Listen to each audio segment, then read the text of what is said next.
There we go.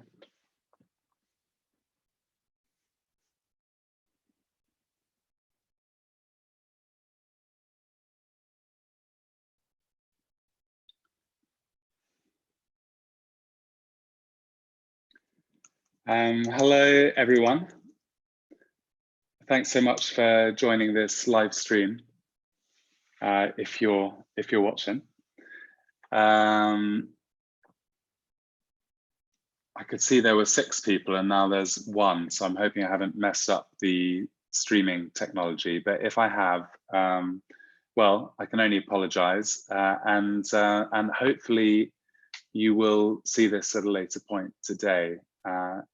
Like I say, we are doing these meditations every weekday at 2 p.m. GMT. And I'm very much hoping that myself and Levitate could be a source of calm in what's a really troubled time. I mentioned in yesterday's episode that I'm also struck down with all of the symptoms of COVID, whether it's not entirely conclusive, but me and my flatmate are home isolating over here. And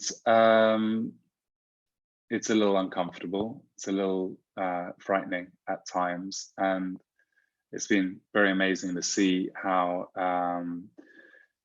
friends, family, the community have rallied round. I think I probably rather told too many people, and now I've got the luxury problem of too many folk very kindly checking in to see how I'm doing. So a little proactive management is basically perhaps needed. But anyway, now wherever you are on this, on COVID, and hopefully it hasn't reached you and won't, and you and your loved ones.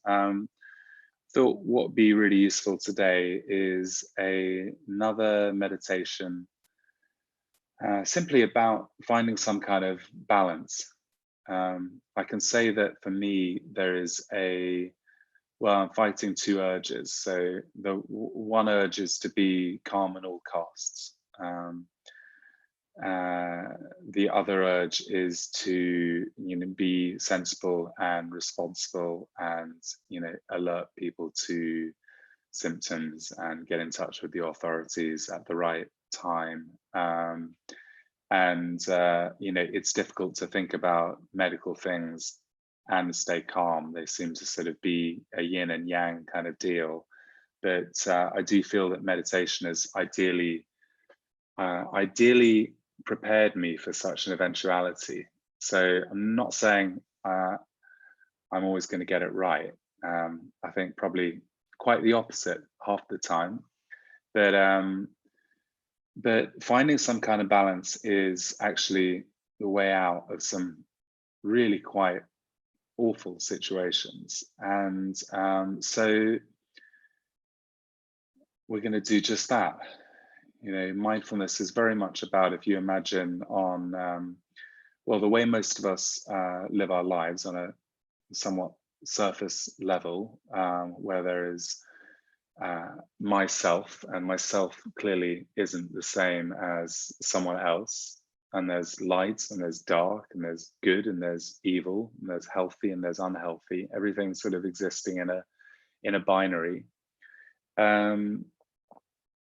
Meditation and mindfulness are really very good at rehearsing a different kind of knowing, one that's a little more all-encompassing or all-embracing, one in which things are not either light or dark, but rather light and dark, 2 sides of the same coin. And they're not self or other. They are us, everyone, all connected. So we're going to spend the next 10 minutes doing a meditation around that. And I would love you just to go along with me. So we're going to start by closing our eyes and taking a couple of nice deep breaths. in through your nose and out through your mouth. And again, in and out. Allow yourself to arrive, catch up with your body. If you've just rushed to get to a laptop or to get to your phone and log on to YouTube, find the right link and all of that jazz, then allow some of that anxiety or stress or go to start to dissipate.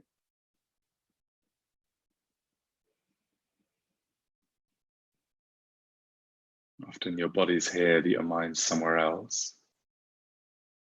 And we want to practice really deeply integrating the two. It's very tempting, and I catch myself doing this very often, to think of the mind and the body as two very separate things. The body at best is a kind of imperfect vehicle that carries our mind around and inconveniences us and lets us down in all sorts of ways, especially when health is involved. But the more we understand the science, the more I think we all know what we've always known, which is that the body and the mind are inseparable, one system, connected. Allow yourself to notice the weight of your body as it connects to the seat beneath you.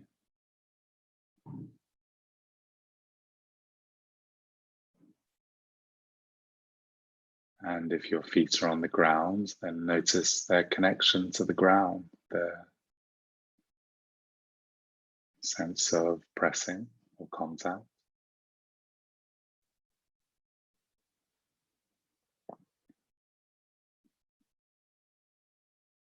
We're going to hunt around for and release any tension in our bodies.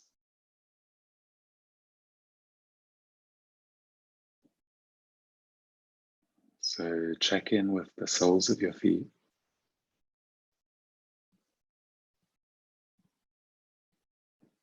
And the heels and the arches and the balls of your feet.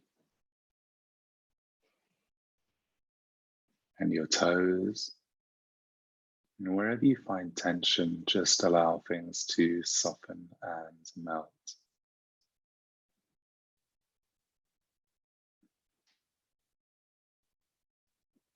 And the tops of your feet,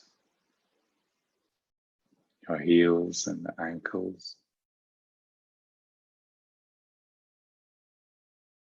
and shins and calves, just relaxing them. And your knees, and your thighs,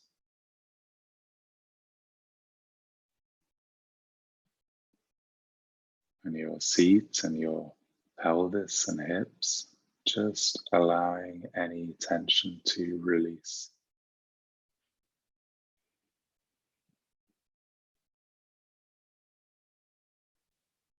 Check in with your lower back and your belly, just allowing things to soften. Your middle back, your ribs,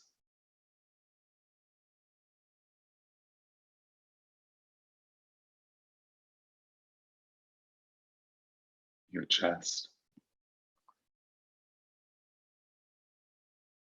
your upper spine and shoulder blades,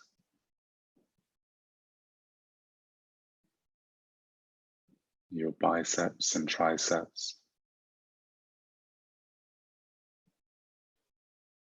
Your elbows, just releasing tension wherever you find it. Your forearms, your wrists, your palms and the backs of your hands, your knuckles and fingers and thumbs, allowing things to soften and melt.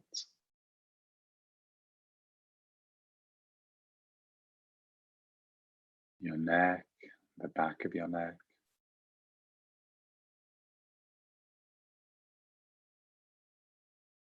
your chin, your jaws, your lips and mouth, tongue and teeth.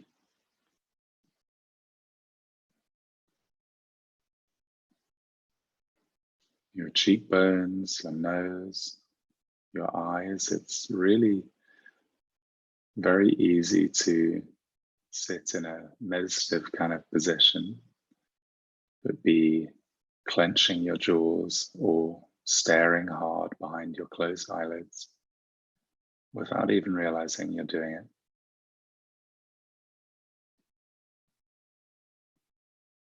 Check in with your forehead and temples and brows,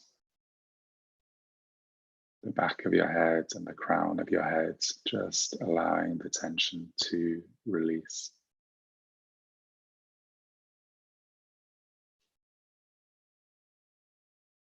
Check in with how you're feeling emotionally right now.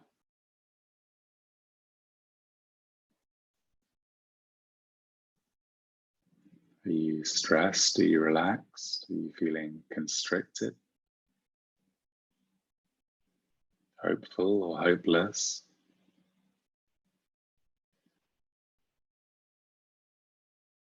Angry, frightened, joyful, sad? Anxious, low-level stress? There's no right answer to the question, how are you feeling, other than the one that comes up when you really listen to your emotions and your body.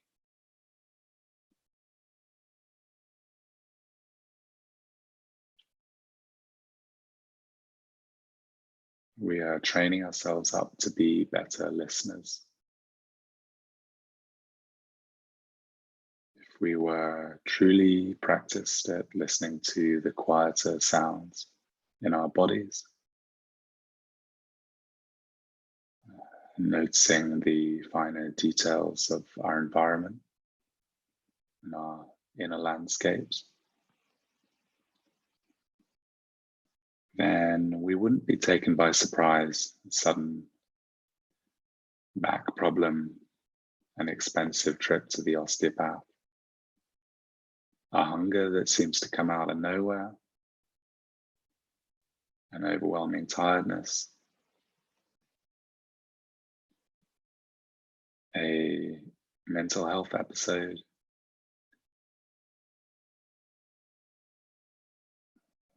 all of these things are signaling away to us way before they become any kind of issue.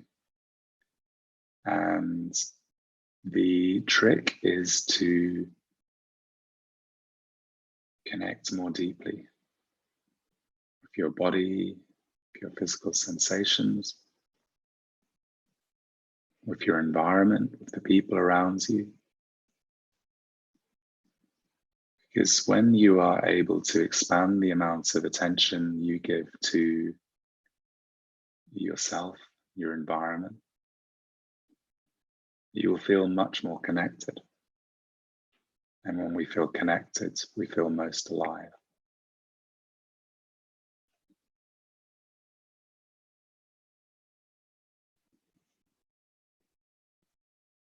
Together, let's take a couple of nice deep breaths in through your nose and out through your mouth. And again, in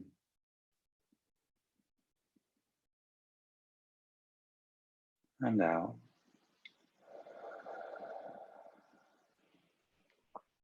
Just letting go of any residual tension. Noticing the weight of your body on the seat, on the ground.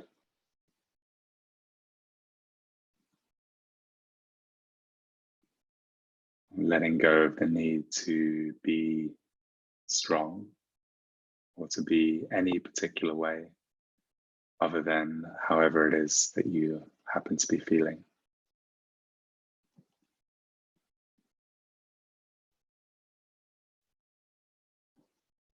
And when you like, you could open your eyes and come back into the room.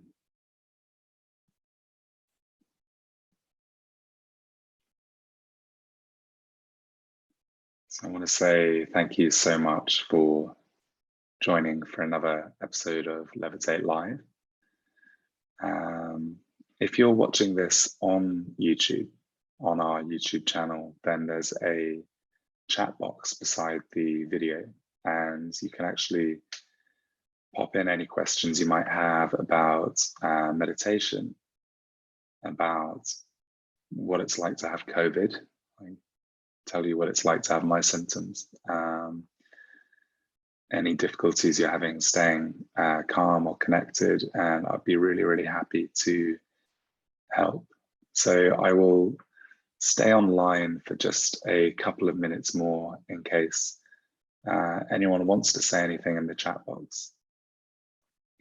But otherwise, again, I just want to say, look after each other. It's a crazy, crazy time right now.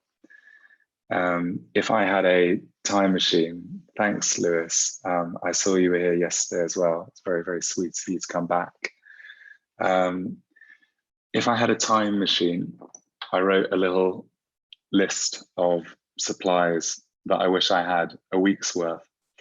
So I will, I'll read it out in case it's particularly helpful for anyone. Tinned tomatoes, plus beans if you can bear them. Some frozen fruit and veg. A thermometer so you can track your fever if you've got one. I had a high fever last night. I think it was high. I don't have a thermometer to tell you. Some cough syrup, some paracetamol, not ibuprofen. A reasonable amount of loo-roll. Clearly the world is running out of loo-roll. Rest and fluids. Telling a small number of people that you've got COVID if you don't want to be called and messaged all the time. There is such a temptation to be on your phone nonstop, and it's kind of wonderful. I've got friends, family, neighbors, customers from my meditation studio, housemates, colleagues, any number of people checking in every 2 minutes. And I think if I'd been a bit smarter about it, I might have mentioned it to 2 people or 3 people to be safe. And so I might add to my list of recommended supplies, which I might post as a little Levitate blog post somewhere on the website.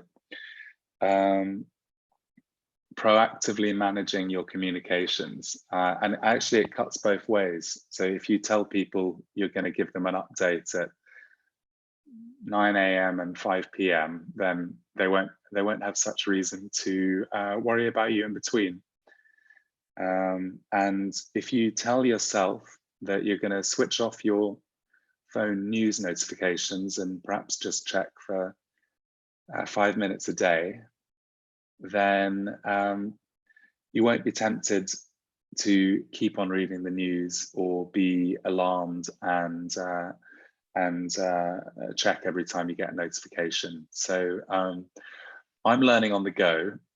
Being a meditation teacher definitely doesn't make me all wise when it comes to some of the most simple and practical things, like how to be ill, how to stock food cupboards appropriately. So rest assured, I'm making plenty of mistakes, but I'm also surrounded by supportive people, and I'm deeply, deeply grateful for that. And I can't stress, or I can't underline highly enough the how much of a comfort meditation practice has been to me at this time. This is not a sell, but it is the truth. I'm meditating a few times a day at the moment. It is so much better than Netflix or reading the news or just about anything else that I could be doing with my time, actually, because the meditation is keeping me nice and calm. It does have enormous proven benefits for your immune system. They tend to come from a sustained practice. I've got a very sustained practice. I've got COVID, so it doesn't make you immune to a thing. But there was an 8-week study done, I think, by Johns Hopkins with John Kabat-Zinn, who is sort of largely credited with bringing mindfulness into Western medicine back in the 70s. And they exposed 2 groups to the cold virus, the flu virus, one of the two, and watched how their bodies fought off the virus. One set had been doing MBSR, mindfulness-based stress reduction, for 8 weeks, and the other group had been doing relaxation exercises for 8 weeks. The relaxation exercise group all came down with something or had a rather suppressed immune response, and the group of meditators had on average, far more effective immune response. So yeah, like I say, I'm not handing out medical advice, and a meditation practice does not stop you from getting sick. But what it does help with, though, is reducing your flight and fight reflex. The thing that is so useful when you're facing down a saber-toothed tiger, which is a thickening of your blood platelets, a surge of adrenaline and cortisol, and a reduction of blood to your, anything that's not quite essential for survival in the moment, shutting down of immune system, reproductive system, digestive system. All of the things that are useful in a genuine emergency are really quite detrimental to your health if they're not switching off. And we do know that a meditation practice is immensely useful in lowering the flight and fight reflex and encouraging your parasympathetic nervous system to come online, which is otherwise known as rest and digest. It is when your body is healing itself. Sleep is extremely good for that too. So get some rest if you're feeling any symptoms. Keep meditating, and hopefully I will see lots of you soon. Be back here tomorrow for another session of Levitate Live, and sending you all my love. Thank you so much for joining.